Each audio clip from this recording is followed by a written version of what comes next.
Continue working toward the things you haven't done yet, that is, the ones you still want to do. Hollywood's heyday produced stars whose names are indelibly engraved in movie history and whose brilliance glowed on screen. However, not all celebrities were enjoyable to work with behind the glitz. Some were infamous for their challenging behavior, which made co-stars, writers, and even producers' lives unpleasant and transformed movie sets into battlefields. What made these Hollywood horrors so notoriously difficult to deal with, and who were they? Let's reveal the controversies by pulling back the veil. Fonda Henry. Despite his reputation as a titan of the film industry, Henry Fonda had a much darker personal life story than the parts that brought him fame. He seemed really warm on camera. Off-screen, he was ruthless, domineering, and frigid, leaving lasting wounds, especially to those closest to him. Fonda, who was born in 1905 in Nebraska to devout Christian Scientist parents, was raised in a home where doctors were not allowed and feelings were suppressed. Emotional and bodily suffering had to be suffered in silence. He was short, extremely shy, and socially handicapped by puberty, making it difficult for him to communicate with girls. He developed the habit of hiding behind a mask instead, which would later make him hazardous to love. Encouraged by Dodi Brando, Fonda ultimately established himself in the Omaha Community Playhouse and became fully involved in theater. However, his suffering increased along with his talent. By completely immersing himself in his personas, he concealed his humiliation and never really allowed people to see the real him. Actress Margaret Sullivan, his first wife, was one of them. On Christmas Day, 1931, the couple got married, but their intense personalities soon clashed. Sullivan publicly threw a pitcher of ice water over Fonda's head during one notorious altercation.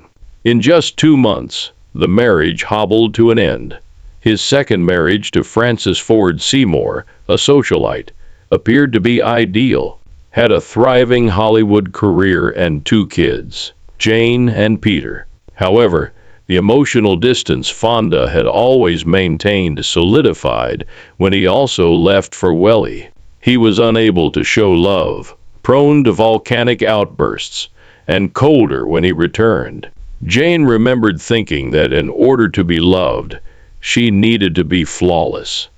Peter claimed that it wasn't until he was old that he heard his father say, "I love you." Frances, on the other hand, battled bipolar disorder. Fonda continued a long-term affair with a lady who was 20 years younger than her, in Stees. He publicly acknowledged that he had requested Frances for a divorce in 1949 in order to wed his lover. Frances checked herself into a mental health facility within a few months. She committed suicide on April 14, 1950, a few days after turning 42. Fonda's reputation for being chilly was cemented by what transpired next. To conceal the reality, he informed his kids that their mother had passed away from heart failure, forbade them from going to her burial, and even terminated all household subscriptions. However, the lie was untrue. Jane discovered the heartbreaking truth her father had so viciously attempted to conceal when she happened upon a magazine article one day in study hall. This discovery was only one of many sinister tales from Hollywood's heyday, when the glitz of the silver screen frequently concealed harsh truths. For example, Wallace Beery. Wallace Beery was worse, meaner, pettier, and downright vicious off-screen, even though he played Hollywood's favorite villain on screen. Beer, whose visage didn't exactly shout leading man, specialized in portraying brutes in movies like Treasure Island, Grand. The issue was that he didn't have to do much work for the part.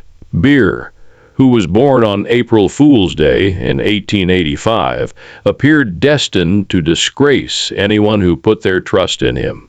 He ran away from home, skipped school, and worked at several jobs before joining the Ringling Brothers Circus at the age of 16. He should have been humbled after a leopard almost mauled him 2 years later. Instead, he brought his haughtiness to Broadway and early Hollywood, where he was thrust into the forefront by his sharp elbows and booming voice.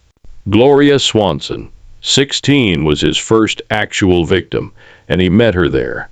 Barry, who was twice her age, wedded her on her 17th birthday in 1916 and then made their wedding night a nightmare. Later, Swanson said he pushed himself on her, making her feel imprisoned and disgusted. Beer is accused of drugging her when she was pregnant under the pretense of medicine, which resulted in a miscarriage. Swanson thought it was intentional. Soon after, she got a divorce from him. Beer's brutality wasn't limited to his spouses.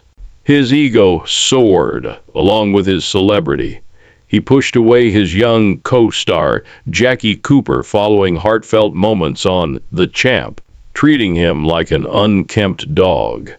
Later, he demanded a stipulation in his contract that prohibited child actors from seeing close-ups. Nor was Joan Crawford immune to his wrath. Barry vowed not to return until she learned to act, and she stormed out of the Grand Hotel. His hostility became physical with males. Co-star George Raft said that he was knocked unconscious before the cameras started rolling at the Bowie after being unexpectedly assaulted by a beer sucker.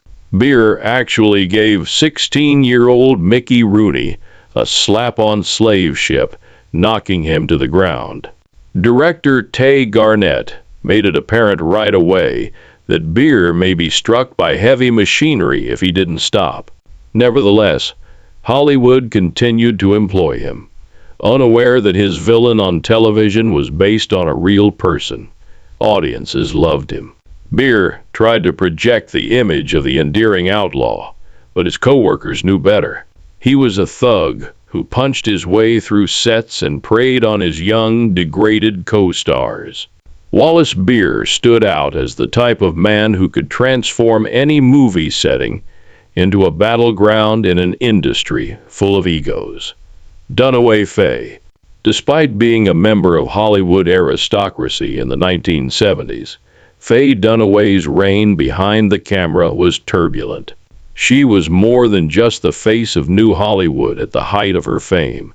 Its most complex diva was her. From the complex sorrow of Evelyn Mulray in Chinatown to Diana Christensen's piercing ambition in Network, Dunaway solidified her status as a cultural icon. These were cultural lightning strikes that redefined what female characters on cinema could be. They were more than just roles.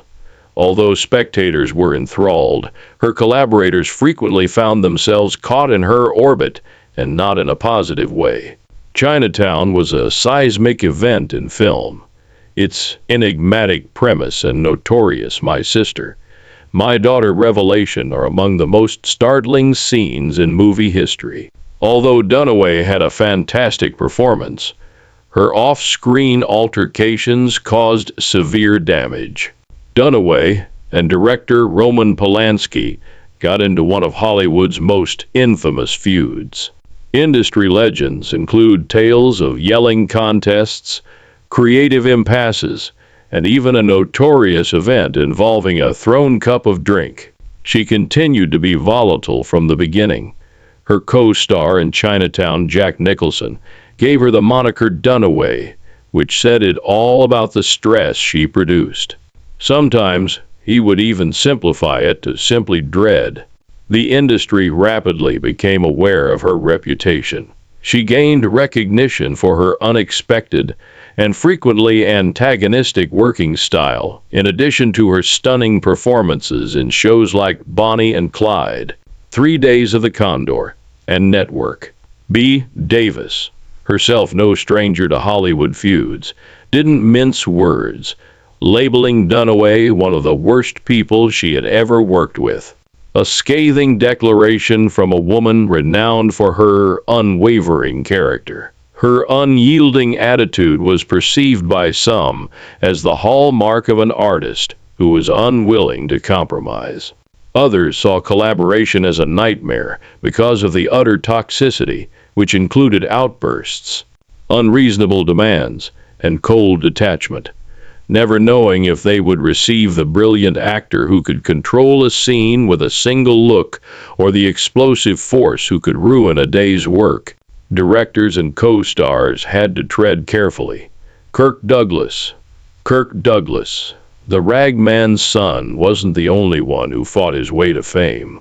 He was well known in Hollywood for breaking hearts, rules, and, if rumors are to be believed, a lot more. A man whose personal life produced a trail of complicated entanglements, terrible feuds, and scary accusations was hidden behind the heroic roles and the million-dollar smile. Douglas had a rough upbringing. He was born Ishur Danilovich in 1916 to Russian Jewish immigrants and was raised in abject poverty by a violent, inebriated father who squandered his meager income on alcohol.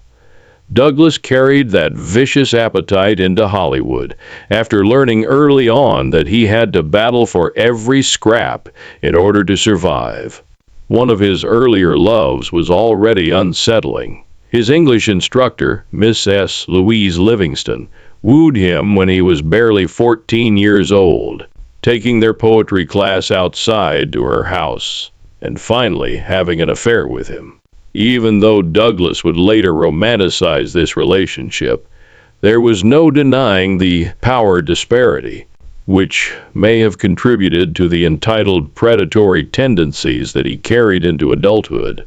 By the time he rose to fame, Douglas's constant womanizing had earned him a bad reputation. Young aspirants, extras, and co-stars were all vulnerable to his advances. Sometimes juggling several women at once, he thrived on conquest and frequently conflated harassment with seduction. He was not slowed down by his marriage to Ann Biden. According to reports, she agreed to his infidelity as part of the agreement. Then followed the Gene Spangler case, the ominous cloud that never completely cleared. After making an appearance in Douglas's film, Young Man with a Horn, the young actress disappeared in 1949. Her purse, found near Griffith Park, contained a letter. Kirk is eager to visit Dr. Scott and can't wait any longer. Spangler was expecting a child. Police believed Douglas, one of Hollywood's most notorious womanizers, when he claimed he wasn't the Kirk in question. The case was abandoned. The mystery remained unsolved. The most incendiary and unsettling charge connected to Douglas is the Natalie Wood allegation. Long after his passing, in 2021, Wood's sister came out and officially identified Douglas as the perpetrator of Natalie's 16-year-old assault. She was reportedly horrified and sworn to quiet under threat after the abuse, which allegedly occurred during a hotel tryout. The claim destroyed Douglas's carefully constructed image, even though he was never charged, and the tale has not been verified. Yes, Kirk Douglas transformed Hollywood. However, the same drive and ego that enabled him to overthrow the studio system also fueled a legacy riddled with cruelty, controversy, and darkness. For all the adulation he garnered on TV, the murmurs of what happened off it refused to vanish. Flynn, Errol. Errol Flynn was more than just the swashbuckling hero of Hollywood. He was the villain that everyone feigned not to see. Flynn left behind a trail of scandals so thick that the facts didn't even need to be embellished. His visage designed for movie posters, and his libido made for disaster. Flynn was disturbed from birth. Having been born in Tasmania in 1909 to a smart but strict father, he was expelled for fighting, stealing, being untruthful, and in one particularly infamous instance, having an affair with the school's considerably older maid. He burned through prestigious institutions like cigarettes. He had already gotten engaged to a social girl while still a youngster. His academic career vanished, to be replaced by a restless desire for wealth, women, and mayhem. Flynn veered toward acting after failing at mining in Papua New Guinea and just avoiding a murder charge after shooting a tribesman. A low-budget Australian movie gave him his first taste of fame. As expected, however, he was fired from the Northampton Repertory Company in Britain for pushing a female stage manager down the stairs. That sort of behavior wasn't a deal breaker in Hollywood. It was almost like a resume boost. He was brought on by Warner Brothers. Flynn's ascent was swift. He was a grenade with the pin pulled behind the scenes, but he was Captain Blood in 1935, and the Light Brigade's charge shortly after. A never-ending round of yelling fights, public humiliation, and carefully veiled threats characterized his marriage to French celebrity Lily Dita. He yelled racist epithets on set and demanded more money from the studio. Rather than giving him pink slips, Jack Warner awarded him raises. Then came the scandal that should have put an end to him in 1942. He was charged with statutory R by two 17-year-old girls. On his movie, one was an extra. The other said he wooed her during a party on a yacht. Flynn's attorney destroyed the girls' reputations in court by portraying them as gold-digging liars despite the devastating evidence. It was accepted by the jury. With the help of frantic female fans who viewed him as the victim, Flynn was able to walk free. He made sure his companions were of legal age from that point on, not for moral reasons, but rather for his own survival. His addictions took hold as his career declined. He drank like a saboteur, persuading helpers to add brandy to coffee and injecting fruits with alcohol on dry sets.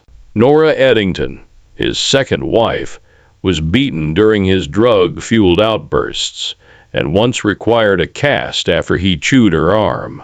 "I can't remember," he said. Flynn had torched his reputation, ruined his body, and solidified his status as one of Hollywood's most endearing and toxic legends by the time his heart ultimately failed in 1959. History remembers Bing Crosby, the predator behind the sword, even though the studios may have marketed the image of the noble hero. Although Bing Crosby was the voice of White Christmas, his family life was anything but happy behind the warm, velvety crun. His children lived under the shadow of a father whose icy discipline, emotional detachment, and alleged cruelty left scars far deeper than the tabloids ever covered. Despite the public's perception of a smiling, pipe-smoking national icon, Crosby, who was born in Tacoma, Washington, in 1903, rose to fame quickly. His voice had taken over record players, cinema screens, and radios all over America by the 1930s. The first real multimedia superstar was him, but he paid a price for his passion to fame. His family was frequently left on their own, both physically and mentally. Crosby's first wife, Dixie Lee, a former actress, fell into a debilitating alcohol addiction while he was touring, filming, and recording. She would spend days at home, frequently unconscious on the floor, allowing their kids to witness things that shouldn't be seen by them. The harm could not be undone. Fetal alcohol syndrome, which affected the twin sons Dennis and Philip physically and mentally at birth, was a disorder that was essentially unknown at the time. Later, Bing and Dixie's 4 sons would all struggle with alcoholism. Dennis committed suicide when he was 56. The youngest, Lindsay, did the same in 1989 following years of addiction and misery exacerbated by the loss of his fortune. Gary, Bing's oldest son, claims that neglect was not the only source of the suffering. It was mistreatment. Gary's memoir, Going My Own Way, published in 1983, described his experiences under Crosby in graphic detail. The distinction between discipline and brutality was muddled by constant anxiety, unrelenting criticism, and beatings. He stated, "I can't recall a moment when fear, confusion, and hopelessness weren't on my shoulders." Later, Lindsay confirmed the accusations and supported his brother's statements. Control was at the heart of Crosby's parenting style. He imposed military-style order in the house and hated the thought of rearing Hollywood brats. Gary remembered that even small transgressions may lead to violent outbursts or cold lectures. In a farewell interview, Bing acknowledged that he had no time for his first family because of his work. Crosby, who was born in Tacoma, Washington, in 1903, rose to fame quickly. His voice had taken over record players, cinema screens, and radios all over America by the 1930s. The first real multimedia superstar was him, but he paid a price for his passion to fame. His family was frequently left on their own, both physically and mentally. Crosby's first wife, Dixie Lee, a former actress, fell into a debilitating alcohol addiction while he was touring, filming, and recording. She would spend days at home, frequently unconscious on the floor, allowing their kids to witness things that shouldn't be seen by them. The harm could not be undone. Fetal alcohol syndrome, which affected the twin sons Dennis and Philip physically and mentally at birth, was a disorder that was essentially unknown at the time. Later, Bing and Dixie's 4 sons would all struggle with alcoholism. Dennis committed suicide when he was 56. The youngest, Lindsay, did the same in 1989 following years of addiction and misery exacerbated by the loss of his fortune. Gary, Bing's oldest son, claims that neglect was not the only source of the suffering. It was mistreatment. Gary's memoir, Going My Own Way, published in 1983, described his experiences under Crosby in graphic detail. The distinction between discipline and brutality was muddled by constant anxiety, unrelenting criticism, and beatings. He stated, "I can't recall a moment when fear, confusion, and hopelessness weren't on my shoulders." Later, Lindsay confirmed the accusations and supported his brother's statements. Control was at the heart of Crosby's parenting style.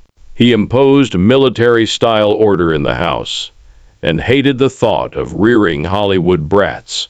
Gary remembered that even small transgressions may lead to violent outbursts or cold lectures. In a farewell interview, Bing acknowledged that he had no time for his first family because of his work. The lads were reared in boarding schools instead of by their parents, thanks to a radio show, 3 or 4 films a year, and frequent recording sessions. With more time and less pressure from his career, Crosby softened in his second marriage to Catherine Grant. However, the harm had already been done to his first children.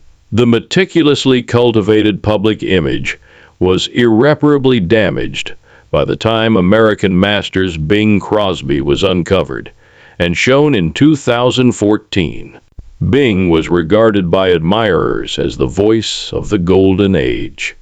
He caused his sons to suffer for the rest of their lives. He was a man whose charm never extended to his home life. Milton Berle would be at the head of the table, smoking the largest cigar, if television had a godfather. His Texaco Star Theater was more than just a hit in the late 1940s and early 1950s. It was an earthquake of culture, To watch Uncle Milty, a lot of people hurried to purchase TVs. That networks understood television wasn't a passing trend when sales of the medium doubled. However, Berlilet's prominence did more than just open doors. It opened a Pandora's box of career setbacks and ego scandal. Mendel Berlinger was born in Harlem in 1908 to a store detective mother and a paint salesman father. Berlilet made the early decision that his name required as much glamour in show business as his goals. He became Milton Berle when he was 16. However, he won a Charlie Chaplin look-alike competition at the age of 5, which launched his actual career. That minor triumph paved the way for modeling jobs, silent movies, and, with the help of his ferociously driven stage mother Sarah, an expedited path into vaudeville. He was on stage by 12.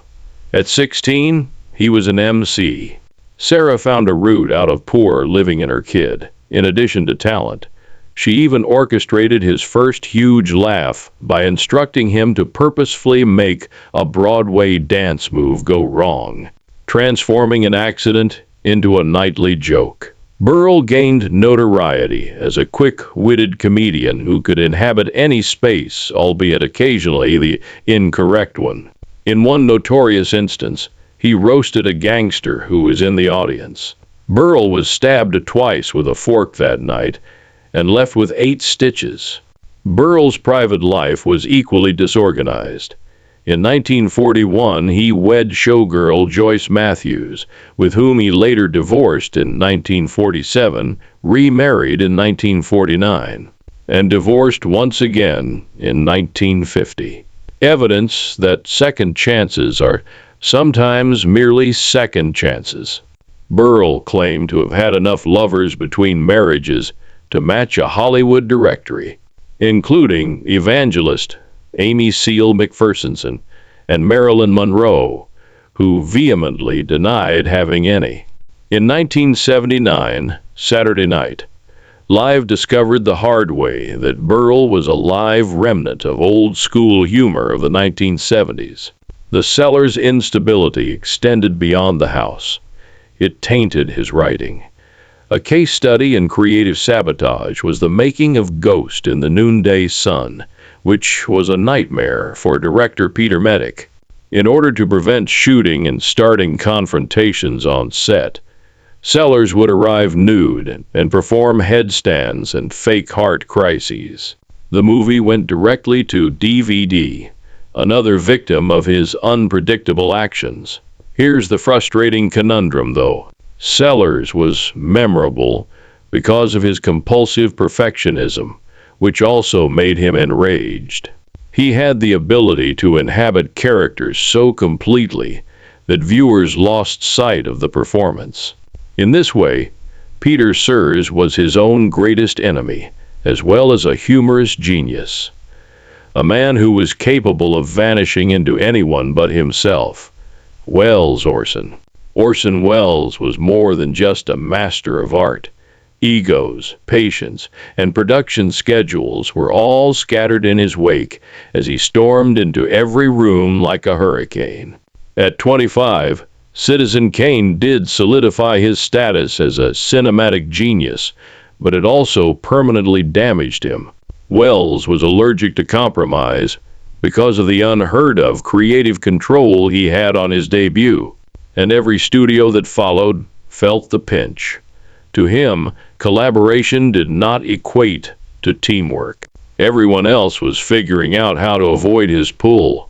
He was always more than just challenging. He was flammable. His mid-shoot rewrites were loathed by crews. Producers discovered that using Welles meant giving up finances, schedules, and frequently even their sanity. And actors resented his many scene changes. He desired more than simply power. He insisted on controlling every project, causing productions to become unstable until they yielded to his demands or broke under their own weight. He viewed a film as an insult if it wasn't his. Simon Cowell, a biographer, stated it simply. For the most part, as the crew watched in shock, he would wander on the set late, overrule the real director, and make unfeasible changes. Anything that was not directly under his control was viewed as inferior by Wells, who acted accordingly. His scathing remarks could be as devastating as his power maneuvers. Laziness, egotism, and Alfred Hitchcock. Woody Allen's conceit knows no bounds. Being a titan of the industry didn't matter. Wells would destroy your reputation without hesitation if he believed your art was beneath him. He went through 3 marriages, left emotional devastation in his wake, and frequently neglected his own children in favor of his career, all of which were effects of this same tragic streak in his personal life. Unquestionably talented, he was renowned for his obstinate lack of self-awareness. Studios referred to him as bright. They referred to him as impossible as well. Because no one could stop him, his autonomous endeavors frequently descended into years of unending tinkering and financial disaster. Even yet, it took years to piece together one of his few autonomous victories. Others remained half-finished monuments to his control freak and perfectionism that never saw the light of day. He was not humbled even by exile. He escaped to Europe after running afoul of Hollywood during the Red Scare and being placed on the FBI's watch list. But his notoriety followed, whether he was in Rome, Paris, or Los Angeles. Only his ability to undermine himself and everyone around him could rival his brilliance. Wells may have permanently altered the film industry. He was a visionary who saw every set as his kingdom, every coworker as a pawn, and every argument as a battle he had to win. But behind the scenes, he was a one-man wrecking crew. Mickey Rooney. While Mickey Rooney's ascent was swift, his decline was the stuff of tabloid fever fantasies. Joseph Uhl Jr. was born. He slept his way through MGM's star roster, married Ava Gardner when still a teenager, and went from being a vaudeville toddler in a tuxedo in 1920 to becoming the undeniable box office king by the late 1930s. He had accumulated 16 Andy Hardy features. Beneath his sly smile and charismatic tap dancing, however, was a man on the verge of unraveling. He was addicted to gambling, obsessively adulterous, drugged into hyperproductivity by studio pep pills, and unable to prevent his private life from collapsing in public. Public humiliation, jealous outbursts, and insults were all commonplace in the Ava Gardner marriage. Rooney was accused by Gardner of persistently cheating. Rooney responded by making obscene boasts about his victories and making fun of his wife in public. In a desperate attempt to prevent America's innocent teen idol from being revealed as a Hollywood predator, MGM rushed to cover up the controversies when she eventually started to walk. He nearly died several times as a result of his addiction to stimulants and sedatives supplied by the studio, which lasted into his 70s. After 1-2, his career never quite restored its previous level of success. Rooney moved from B-grade noir to terribly miscalculated jobs after being dropped by MGM. His hideous yellow-face caricature of Mr. Yunioshi in Breakfast at Tiffany's is the most notorious of them all. He was permanently marked by the act, which was denounced as one of Hollywood's most bigoted depictions. Financial disaster struck hard, even though there were times when he was making $65,000 a week. Decades of careless gambling and poor investments caused him to go bankrupt twice. "I pissed away millions," he said in the final moments. However, his 5th marriage to beauty queen Barbara Ann Thomason was the darkest period. After Rooney's infidelity, she fell for Serbian stuntman Milos Milos, a man with a troubled past and erratic temper. She was ordered to stop the romance by Rooney. Reluctantly, she consented. She and Milos were discovered dead in Rooney's house the following day. Barbara Ann's jaw was shot, a bullet wound to Milos's head. Although the police determined that it was a murder-suicide, Hollywood conjectured more sinister ideas. Hospitalized that evening for a blood condition, Rooney was unconscious, and however, there were still rumors of mob connections and retaliatory killings. He said he was devastated by her passing. When she died, I also died.